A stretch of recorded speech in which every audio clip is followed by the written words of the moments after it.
Baby, here I go, start the show. Beat on my heart, now about to explode. About to explode. Feel good, what I'm feeling.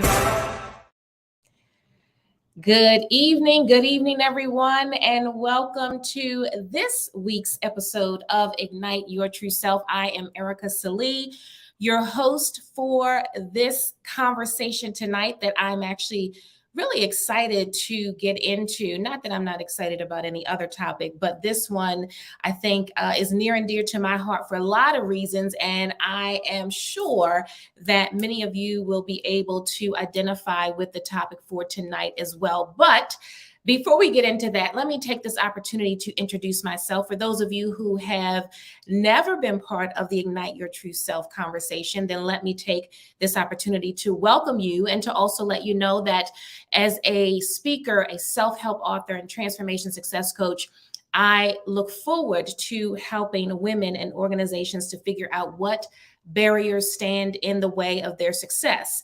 And the most important part about that is being able to share strategies to move beyond those barriers so that my clients can reach the best versions of themselves, can achieve goals, and enjoy levels of purpose, fulfillment, and success that they get to define. And so Ignite Your True Self is an extension of those conversations that I get to have with my clients. I'm having those here with you because these are opportunities to just get little nuggets that you may need in order to give you just enough spark to keep you moving forward so that you can continue to seek after that best version. And then, of course, at the end of the show, I will tell you how you can get in touch with me in case there's something that you hear in the midst of this conversation and you say to yourself, I want to know a little bit more about how we can partner together so that I can stay on my journey. So what I am excited about also is that we are still celebrating Women's History Month. Yes, today is March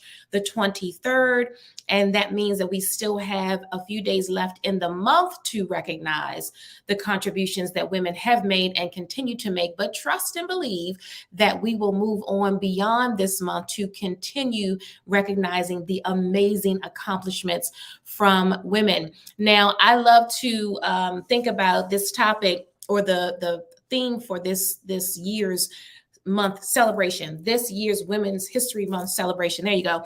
The theme for this year is celebrating women who tell their stories. And at the end of the day, we all have a story to tell. We have several stories to tell, and that's actually what makes us unique. So tonight, I do want to feature Layla Ali. Layla Ali is a retired professional boxer and the daughter of the late, great Muhammad Ali. She was inducted into the International Women's Boxing Hall of Fame in 2015 and won the BET Award for Sportswoman of the Year in 2002. Now, what I love about Layla Ali and what she's doing now is that she is an entrepreneur promoting a wellness lifestyle, which I absolutely gravitated toward when I heard this about her. And I've seen a lot of her things on social media. So she's definitely promoting a wellness lifestyle. She has a home decor line, skincare line, and she also has a cookbook with healthy recipes. But here's what I enjoy about a conversation that I heard from her earlier today on ESPN. You know, she basically said that being the daughter of Muhammad Ali meant that she needed to navigate this lane of paying homage to her dad and also carving out her own path, you know, so that people wouldn't look at her and kind of see her in the shadow of her dad. And I do believe that some of the things that she's doing right now, not to mention her accomplishments when she was boxing, really set her apart and allowed her to do just that, to carve out that lane for herself. And she continues to do that to this day. So shout out to Layla Ali for her accomplishments. Now, before we get into the topic for tonight, I do want to remind you that if you are watching this live or you happen to come in and see the replay later, that I do want you to hashtag Ignite Your True Self. That hashtag is floating at the bottom of your screen. Be sure to spell True Self, TRUSELF. when you do hashtag. So again, as you are listening, you get any aha moments from this conversation. If there's something that really resonates you have a question or a comment, I want you to hashtag Ignite Your True Self as you share your thoughts. So let's get into this topic for tonight. So the topic is all about reclaiming your self-worth, reclaiming your self-worth.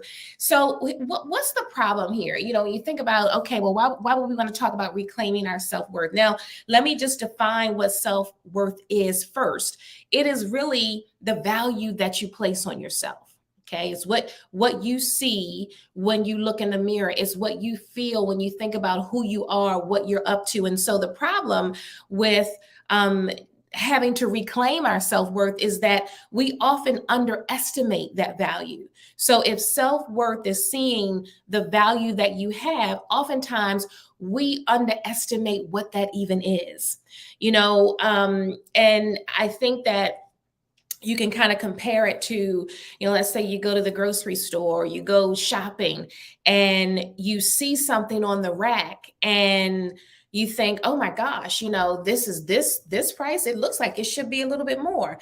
And I'm not saying that, stores do their pricing according to whatever the threshold or the margins are. But, sometimes we look at things and we say, man, that looks like it should be a little bit more. If there's something that has like a really nice material and you look at the price tag, you're like, I thought that was going to be a little bit more. So sometimes we underestimate our own personal value.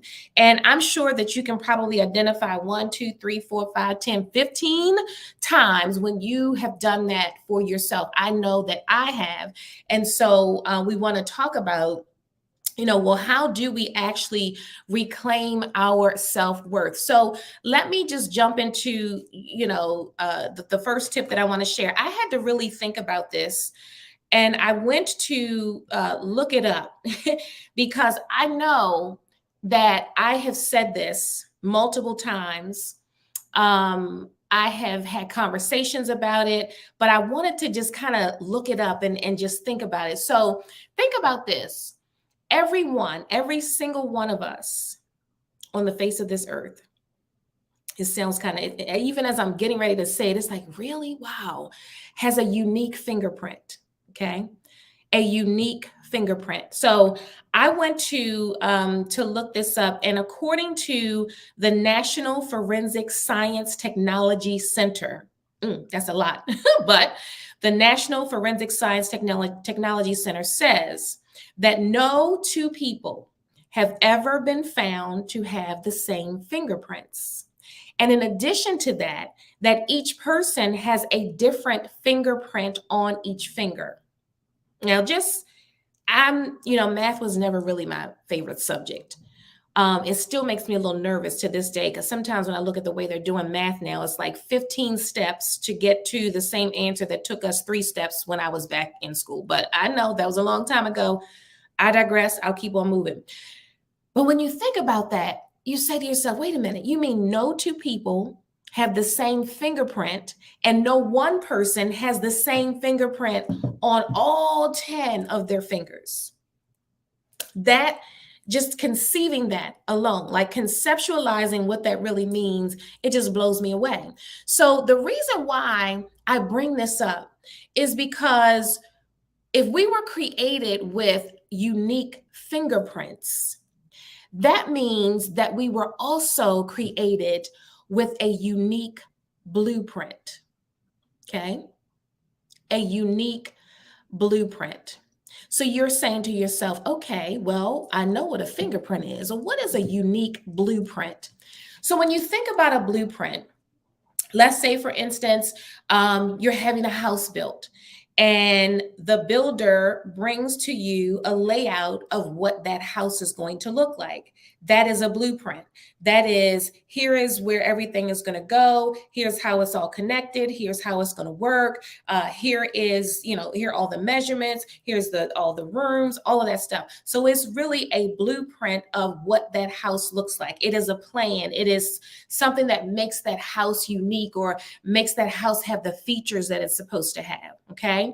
So when I say reclaiming your self-worth, the very first thing that we should remember is that we were all created with a unique blueprint. Just as we were all created with a unique set of fingerprints, and no two people have the same, that means that you and I have something very unique about who we are.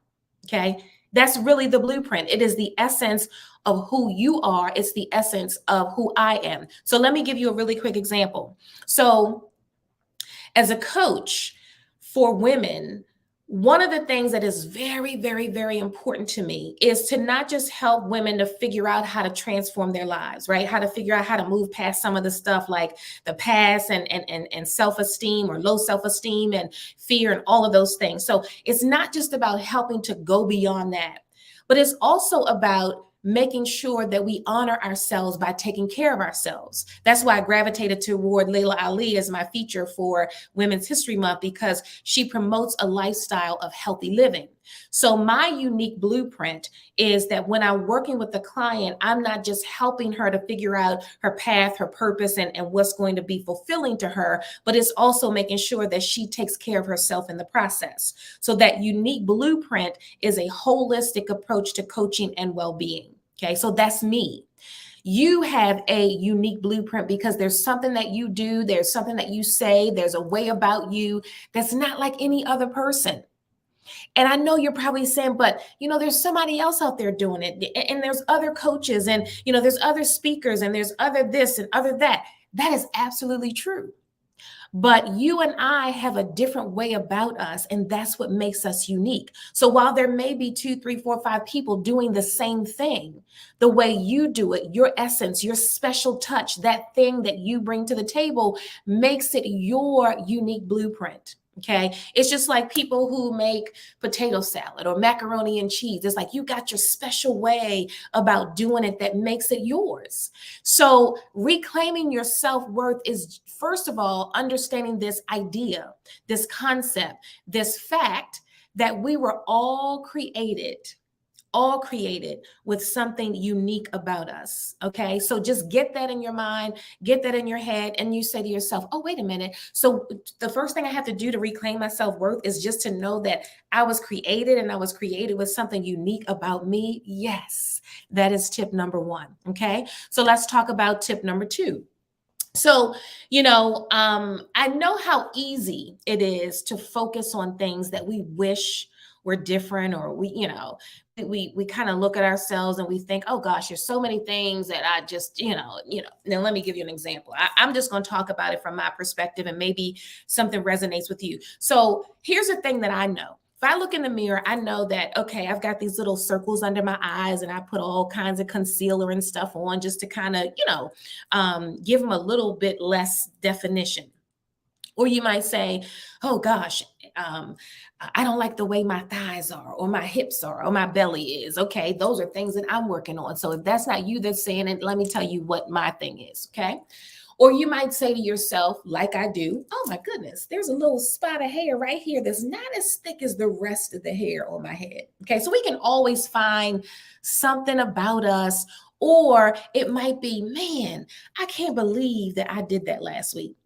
Or I can't believe that I made that mistake, or I said that. Oh my goodness, I really didn't mean that. Okay, but I did. And so we can always find something to focus on, whether it's about our appearance, whether it's about something we said, we did, we thought about, and it's just like, oh my gosh, and we beat ourselves up. I talked about this last week, probably the week before, in another topic. But here's how it pertains to reclaiming your self-worth. Is that as opposed to focusing on all the things that went wrong, we did wrong, we said wrong, then maybe we can shift it and make a list of the accomplishments, successes, and gifts that we have. Okay. So if you have a tendency to look at all the things, I bet if I were to sit down and have a conversation, you might be able to say 3 to 5 things that you really don't like, either about your physical appearance or how you physically feel, or about some path or some part of your life that you wish you could take back, right? I could raise both my hands.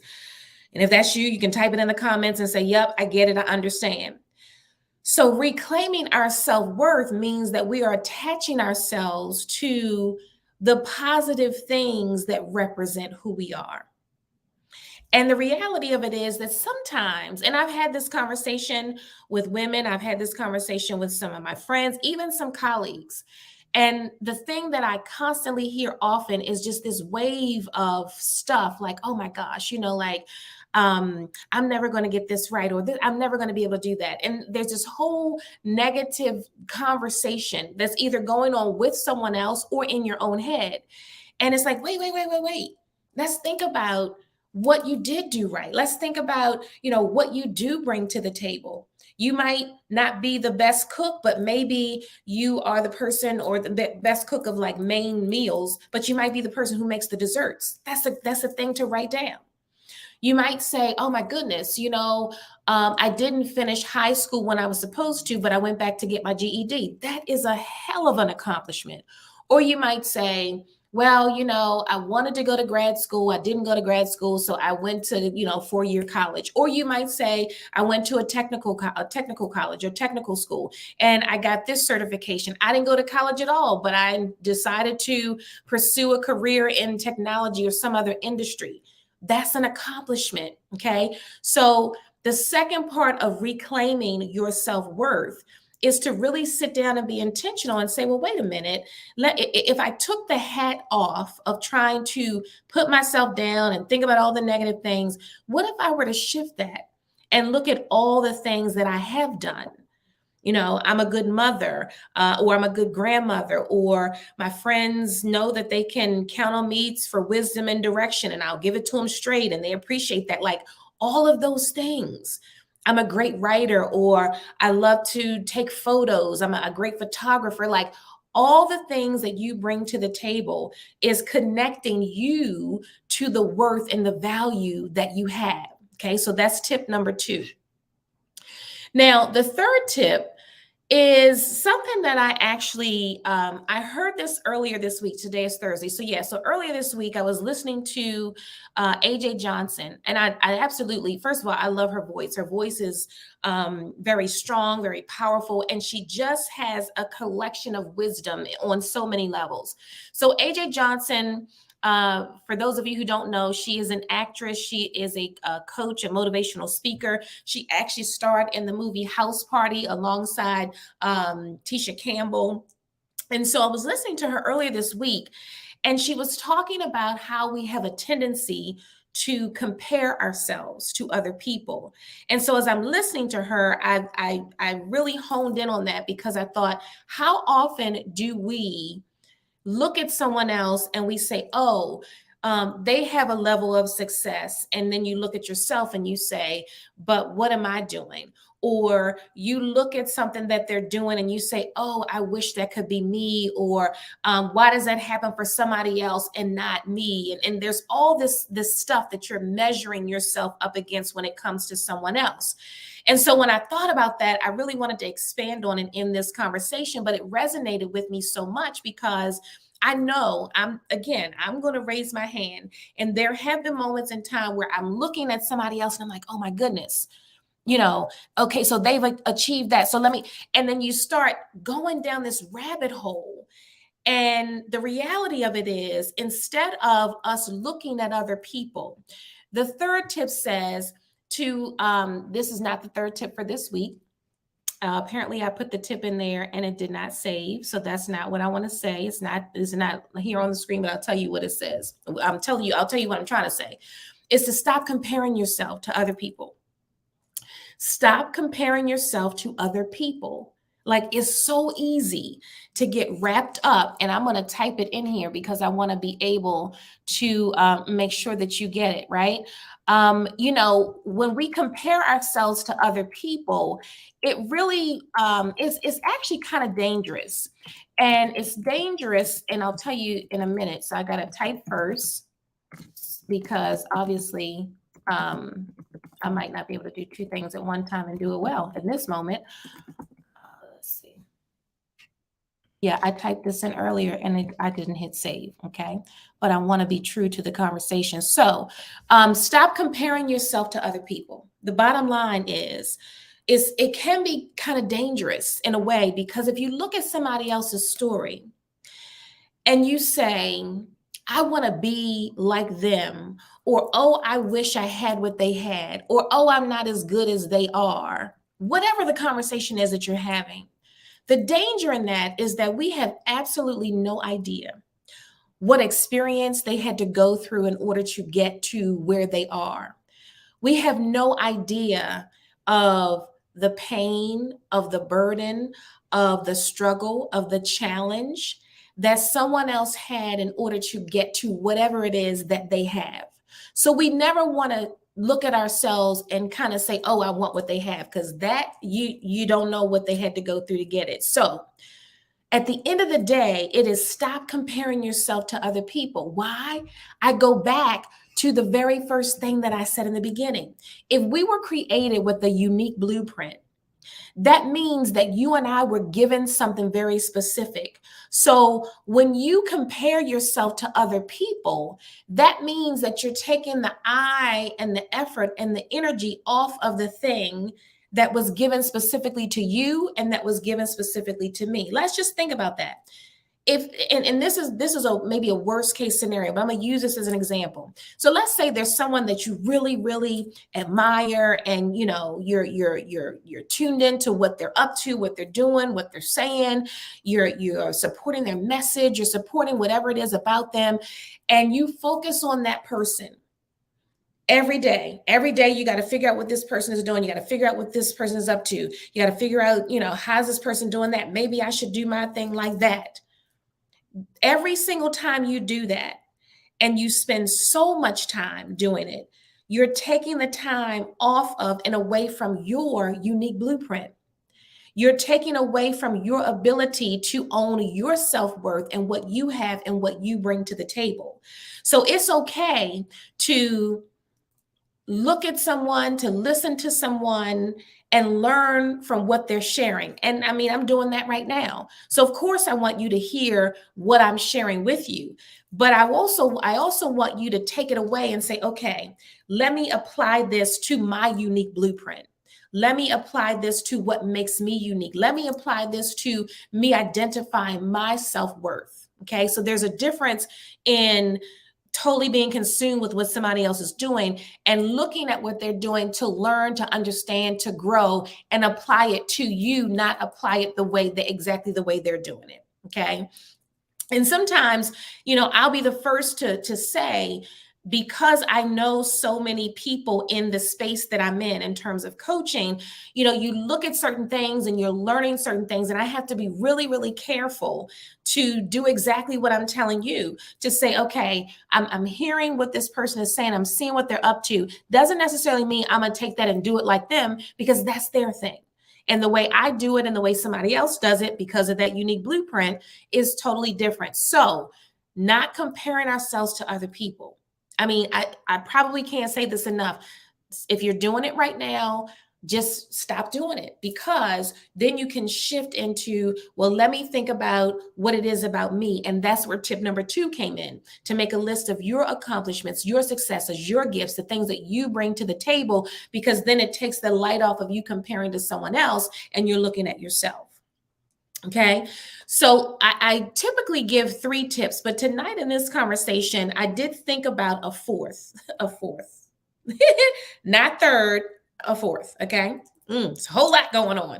And this might be one of the most important out of all of these. And I think this comes after you've gone through the first 3 tips. And I'll go back and recap them as we wind up the conversation in the next few minutes. The 4th tip is to set boundaries for yourself to maintain your self-worth. Let me say that again. To set boundaries for yourself to maintain your self-worth. There's a lot I can say about this, but I'll try to wrap it up in just a quick reference. What this tip really says is that after you have gone through and reconciled with yourself, and you say, wait a minute, okay, I was created, first of all, like the very fact that I am here walking the face of this earth means I'm pretty darn special. And there's something special about me. The moment you come to grips with that, the moment you sit down and you focus on what have I accomplished? What are my gifts? What are my talents? What are the things that make me who I am? It could be something as simple as the way you make lemonade and your family enjoys it, or the way that you open up your home and allow people to feel welcome. Like that's your unique thing. Thinking about that. The moment you do that, and the moment you stop comparing yourself to other people, it's almost like you have defined this thing about you. And it allows you to then set the boundaries to help yourself maintain. So the first three tips were all about helping you to reclaim, helping you to identify your self-worth. This one is about helping you to maintain it, helping you to maintain it. And what that means is once you say to yourself, you know, I'm pretty darn special. I might not have the education that somebody has, or I might not make the money that somebody else has. I might not live in the same kind of house that someone else lives in or drive the same car. But look at this. I'm a good mother. I'm a good wife. I'm a good friend. I can sew. I can cook. I can bake. I can dance. Like these are all of my accomplishments. And so you get to then define how you want to be connected to people based on what you believe about yourself. When you say, I'm pretty special and I deserve, right? I deserve to be treated with respect, with dignity. I deserve to have my time honored. I deserve to be talked to in a certain way. When you start thinking about all of that, and all of those things are connected to the fact that if I have a unique blueprint, part of that unique blueprint makes me a human being. It makes me special. And so that means that along with that comes all these other things. And so I value who I am. I value what I bring to the table. I think enough of myself to know that now I get to decide, who am I connected to? Who am I not going to be connected to? When we start to understand who we are, what we bring to the table, and really hone in on it for ourselves, minus the comparing to other people, it really puts us in the position to sometimes disconnect from people or situations that don't align with that. That's what this particular tip is all about. So let's say, for instance, part of your self-worth is about how you value your time, okay? You value your time. The time that you have in a 24-hour period is sacred, right? So you know that there's things that you have to do within that time frame. And so you really take ownership of your time. You value your time. And if you feel like you are connected with someone, or you have an encounter with someone, and it feels like that time is not being honored, you get to decide how you show up, because your self-worth, the value that you put on yourself, says, you know what, I think enough of me and I think enough of my time, and I'm hoping that you value it too. And if you don't, then there's some decisions that you get to make. That's just one example, okay? So think about what it is that means the most to you. In this tip right here, tip number 2, when you start making a list of your accomplishments, and I should also add this, it's not just making a list of your accomplishments, your successes, and your gifts, but it's also making a list of the expectations and the desires that you have for yourself, okay? So maybe part of your self-worth is elevating yourself in your career, okay? And so you might say, in order for you to do that, you have to put in extra time to do X, Y, and Z. Maybe it's extra time to understand the work level or the requirements for the next level of position that you're seeking. Or maybe there's some education that you need or some certification. And you know that this is all part of what you want to do to make yourself better, self-worth. There may be people in your circle who don't understand why you're doing that. And they might say something like, well, why are you know, and so here, let me add a little something else to it, because this might be something that you hear. You know, you may be a seasoned person. Perhaps you are of a certain age, or you're of a certain level of experience in your career, and you're still trying to do, you know, go to the next level. That's part of what you want to do to value yourself. And people in your circle may say, well, why are you going to do that? You know, it's a waste of time. You've been doing this for a really long time. And aren't you getting a little bit, you know, tired, or you're closer to retirement and you don't want, like, why would you do that? So you get to decide if your alignment and your connection in that circle is going to add value to your self-worth, or if you feel like something is being taken away. So there is a deposit into your self-worth, either by you or someone else, or there's a withdrawal. So you might be trying to deposit, and people in your space might be trying to withdraw the energy, withdraw your motivation around it. And so this tip number 4, is about learning how to set the boundaries for yourself, so that if this is what you're trying to do, and there's something over here, somebody over here who doesn't really align with you trying to get to that next level of self-worth for yourself, self-worth for you, then you may have to make some decisions about your connection to that person, either sever it altogether, or maybe you have to limit some of what that time looks like. That's an example of setting boundaries for yourself so that you can maintain your self-worth. Sometimes you may be connected to people who talk to you any kind of way and disrespect you and think that that's okay. And at the end of the day, your self-worth is connected to the fact that, wait a minute, I am a human being with emotions, with feelings, and I would appreciate not being talked to this kind of way. Somebody might not think it's disrespectful, but it may be coming across to you that way. So you value yourself enough to be upfront with that person and make the statement in a polite way. Self-worth may also be attached to, and this is a simple one, and I think I used this as an example last week, but I want to bring it up again. Hey, there she is. She's here, but she's late. It's all good. I appreciate you being here. You might think of yourself, how do I want to say this? I want to get it right. And I am repeating this from a conversation, but I think it fits here. You may attach your self-worth to the way your name is spelled or the way your name is pronounced. Okay. That's part of your identity. And when you think about who you are, who your parents named you, you might attach that to, you know, this is who I am. This is my name. This is how you say it. This is how you spell it. And to me, that's connected to me, my self-worth. It might mean, like, you know, I don't really know what my name means, but my son is named Walter, and his name means mighty warrior. And that's something that's very powerful and strong.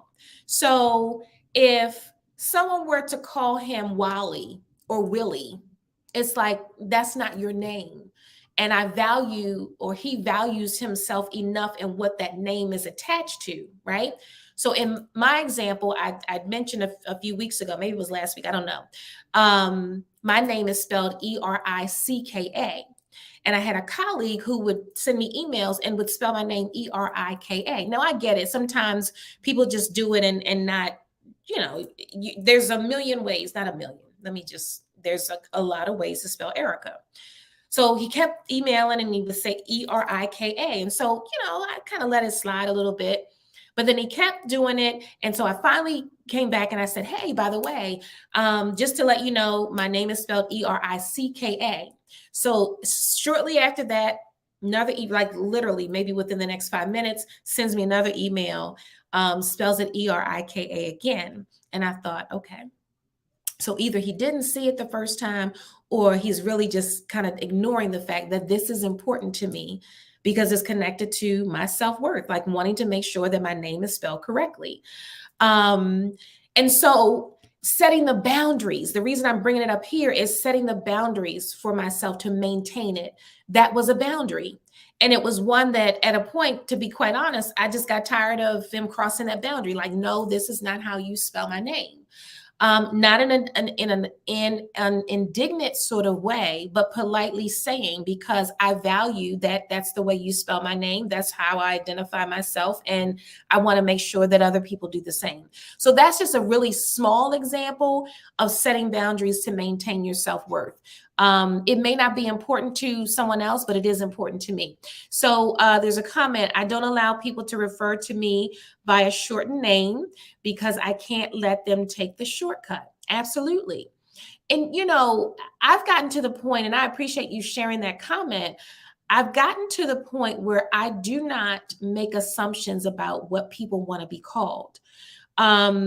Even if a person's name is William, you can't assume that they want to be called Will or Bill. You ask. I have gotten to the point where I say, what would you like to be called?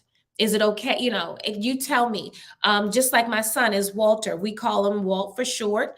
I have other little nicknames for him that, just like mom names. And if I said it out in public or when he's out on the sports field, he would probably just crumble. So, but you ask because people attach themselves to who they are. And part of that is the name.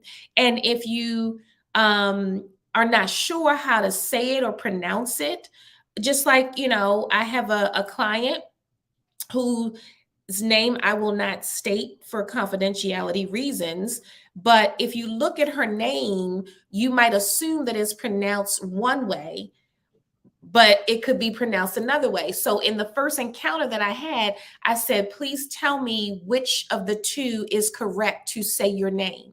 And I'm glad I asked, because the way I was thinking it wasn't that at all.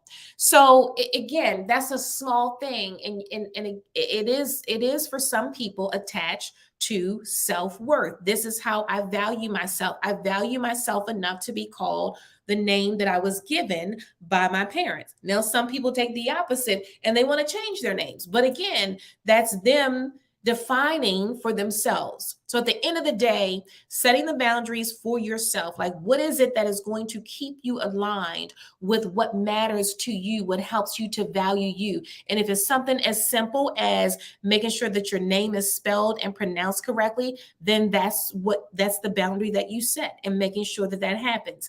Even with my last name is pronounced Sallee. I've heard everything from Sale to Sallee to Sally.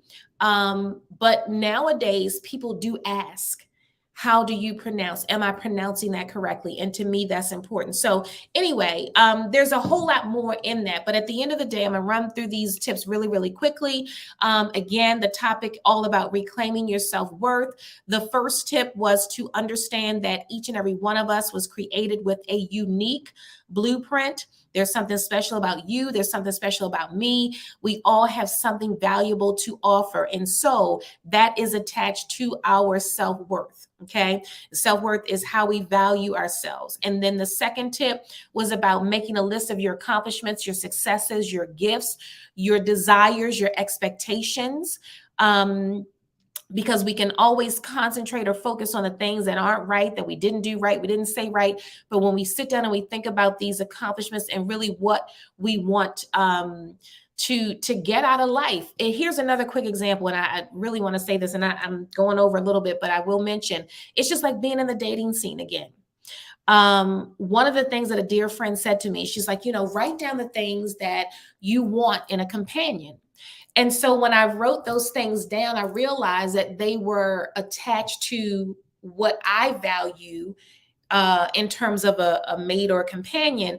And so making a list of not just your accomplishments, your successes, and your gifts, but it's what will align you with another person. And even if it's not in a romantic or dating relationship, you might say, well, what am I looking for in a friend? Because when I'm looking at these things, then it helps 10 times out of 10 should be.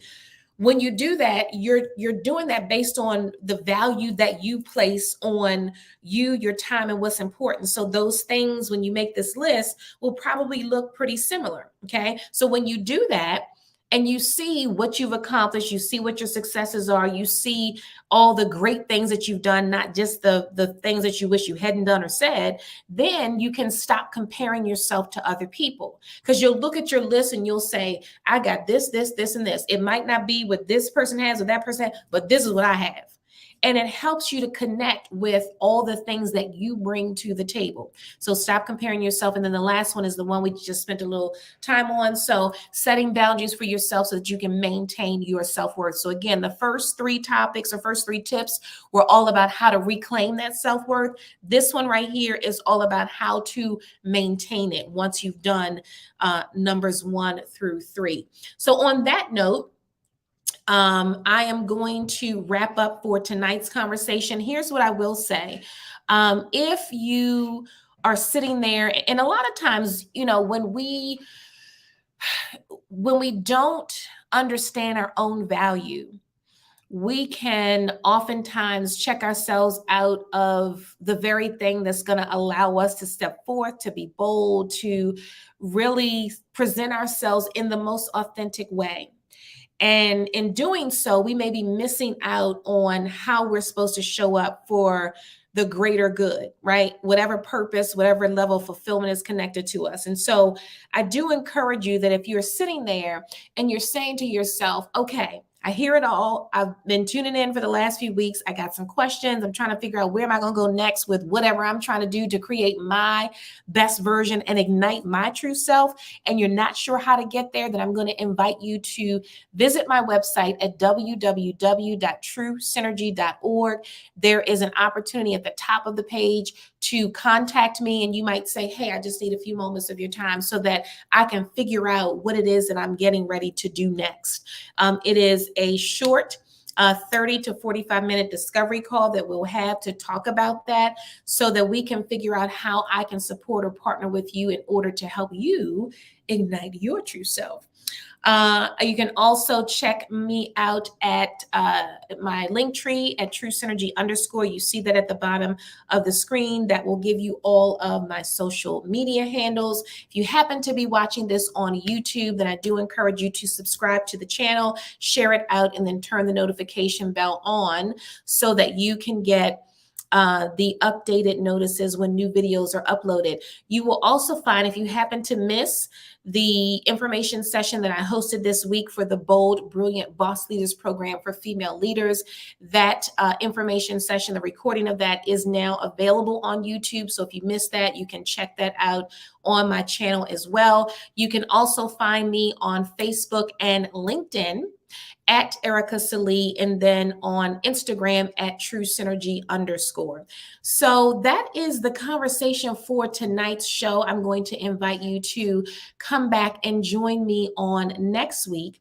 And, you know, just like last week, I don't really, I'm looking at my list. I have this whole sheet of topics, and I actually moved this conversation that was supposed to be some months down the road, and I'm looking through and I'm like, I want to talk about this tonight, because when I heard AJ Johnson talking about that whole comparison thing, I just wanted to expand on it a little bit more. And I was like, I think this is where I want to go. This is what I want to talk about. So all I'm going to tell you is stay tuned. Join me on next week, next Thursday, 7:00 p.m. Eastern Standard Time for the next conversation of Ignite Your True Self. I'm also going to ask you to encourage a friend to come and join us for the conversation, and we'll continue on this journey together. So on that note, I look forward to seeing you all again real soon. Until I do, take care of yourselves, and yes, be well.